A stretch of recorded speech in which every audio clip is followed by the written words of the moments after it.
एक और आपको खबर देंगे, परवेज इलाही की नज़रबंदी के खिलाफ दरखास्त की समाअत हुई है। फरीक़ैन के वकला को आइंदा समाअत पर हतमी बहस के लिए तलब कर दिया गया। नज़रबंदी का हुक्म गैर मौसर होने पर क्यों ना दरखास्त निपटा दी जाए, अदालत की जानिब से कहा गया। सुप्रिंटेंडेंट कैंप जेल ने जमानती मचलकों की तफसीलात जमा करा दी हैं। लाहौर हाई कोर्ट ने समाअत को गैर मुअय्यना मुद्दत तक के लिए मुलतवी कर दिया है।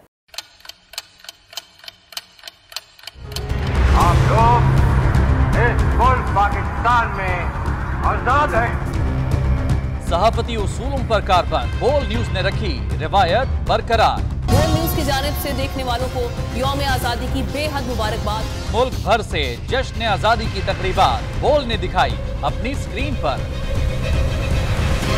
पाकिस्तान के 76वें यौम आजादी का जश्न बोल ने सुनाई पाकिस्तान जिंदाबाद के नारों की गूंज।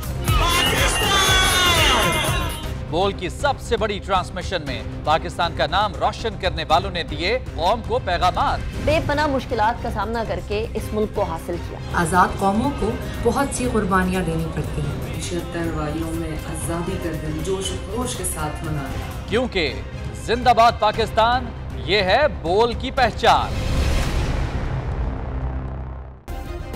सब्सक्राइब करें और बेल दबाएं ताकि कोई खबर रह न जाए।